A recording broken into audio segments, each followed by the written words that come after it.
The Invincible.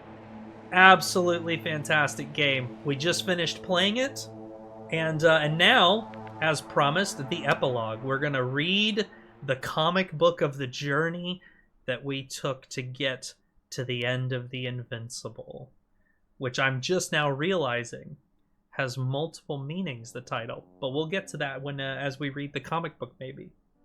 The USCA Condor, one of the Cosmosolidar Alliance flagships, makes an emergency landing on Regis III.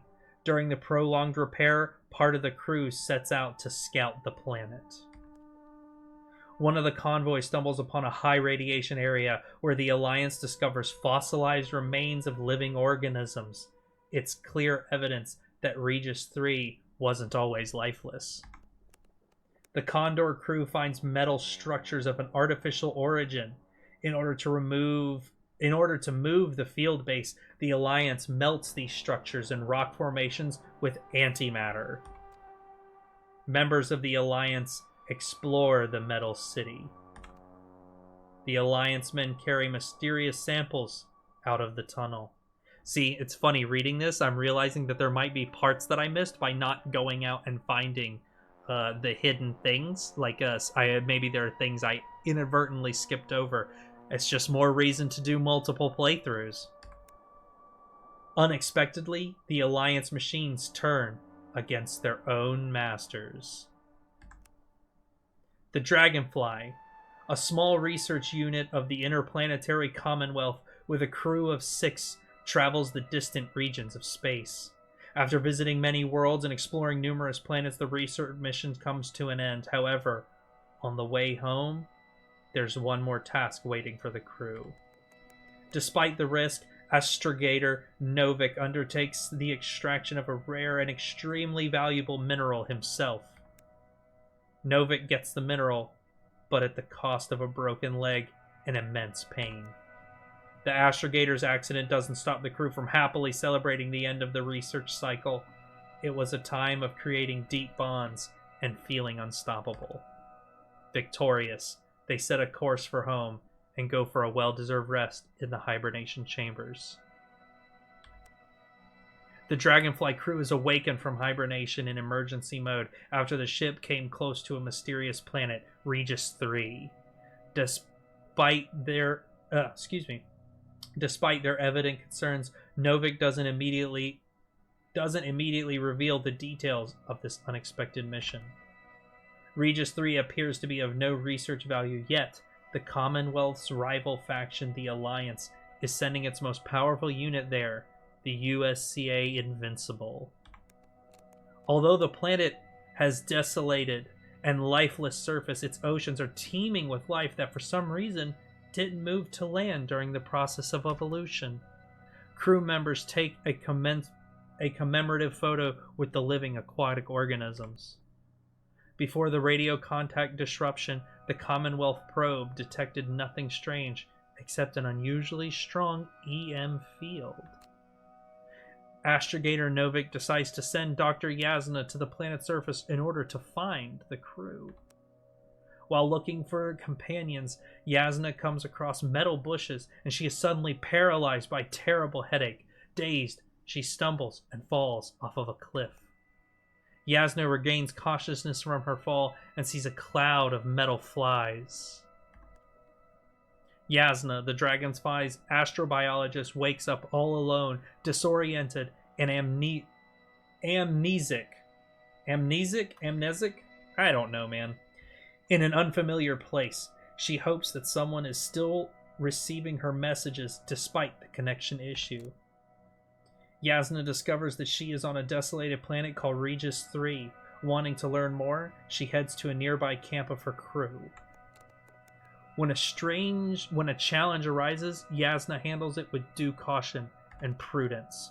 The head injury appears to be serious. Yasna blacks out again. Yasna manages to reach the camp, but encounters only an unresponsive androbot. In one of the tents, Yasna finds Dr. Kutra, who is in deep stupor. Using cables from Kutra's radio, she regains contact with astrogator Novik. Yasna manages to locate a distinct landmark near the landing area. Yasna then finds Dr. Merritt, but it's too late to save her.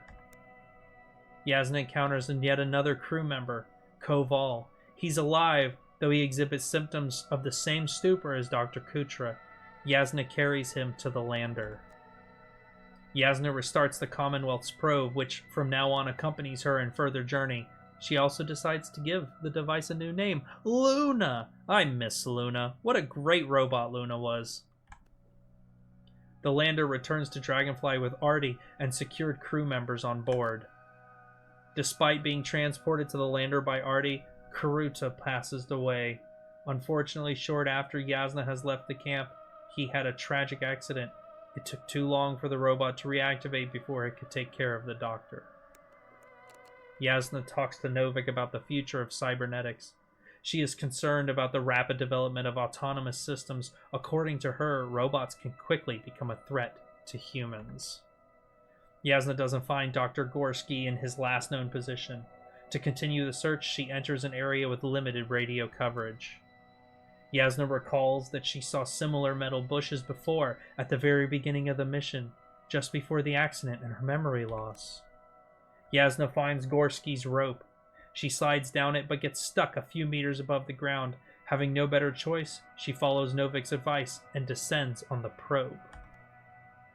Yasna encounters unusual metal structures. She refers to them as the city. After a laborious search, Yasna finally finds Gorski. However, he is immobilized, injured, and unconscious. It turns out that his blood saturation is dangerously low. Yasna decides to keep the oxygen for herself and hastily carries Gorski out of the landing spot where Norvik is going to pick them up.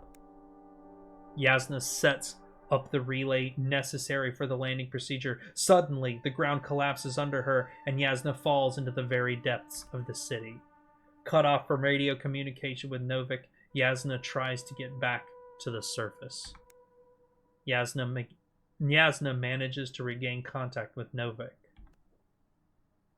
In the city, Yasna encounters a large machine, walking antimatter cannon that belongs to the Alliance. She tries to sneak past it, but the antimat detects her. In the end, Yasna miraculously manages to survive. Yasna finds information about the Alliance's field base. After colliding with the antimat, the probe sustained permanent damage. So Yasna decides to retrieve its electronic brain. She manages to drive out of the city in an abandoned Alliance rover. During the storm, she hides out in a cave. Exhausted by recent events, Yasna falls asleep in her hideout. In the morning, she leaves the city in search of a clearing to land Hopper. Ignoring Novak's objections, Yasna heads out to the Alliance's field base to seek help. See, this is the interesting part. I think this is a big turning point. There's a chance that the game ended right after this when I went right instead of left. I can't wait to play this game again and see what else changes. Yasna reaches the Alliance's base and approaches their units with hope. It soon turns out that the field base is deserted. Ooh. Yasna finds a geological study by the Alliance which reveals that the planet once hosted life on the lands. She stumbles upon research on aquatic organisms. They turn out to be fish similar to those on Earth, except they possess a unique organ capable of detecting electromagnetic waves.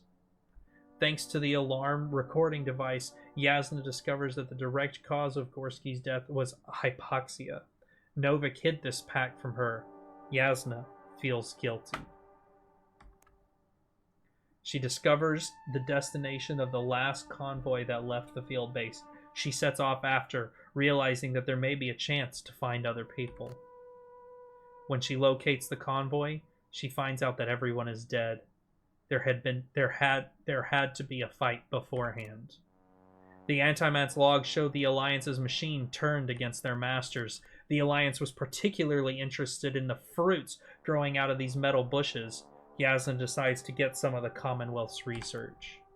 The previously inactive Antimat turns on and destroys a robot carrying a jar of fruits. However, the deadly machine ignores Yasna and shuts down again.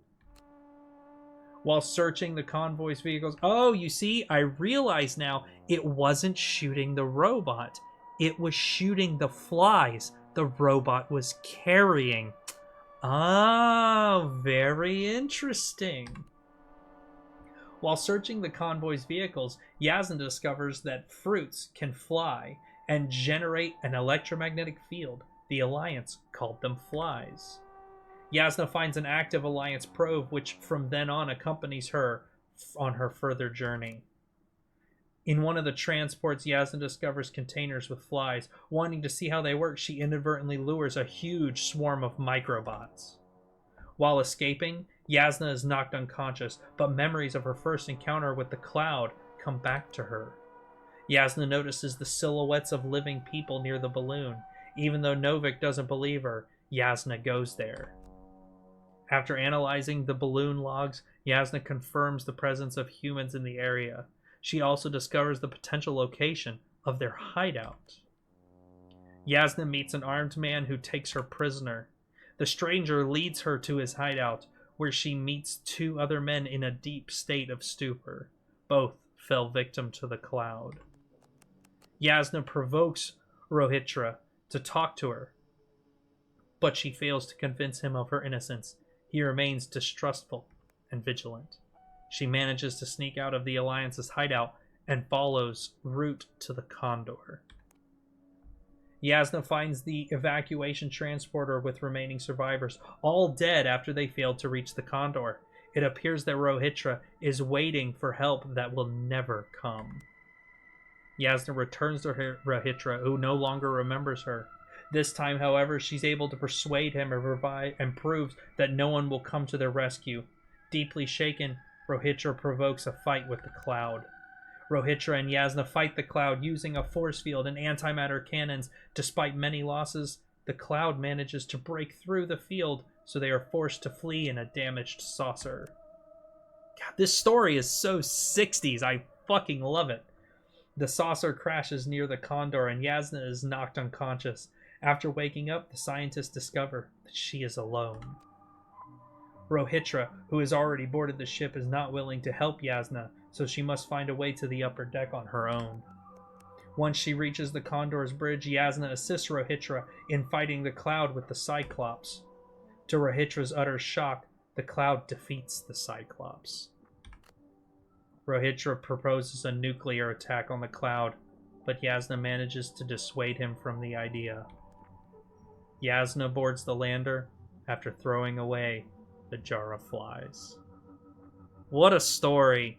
That was fun, man. That game was great. I'm very interested to see how this story changes, because like there are times where like a lot happened between this and this, and a lot happened between this and this. And so I'm wondering, are there missing panels, or are the panels just hot swapped? Are there more panels with some stories and less panels with other storylines? I don't know. It's very interesting to think about. I will be playing this again. I don't know if I will record playing this again, and if I do, I'm going to do the recording a little bit differently.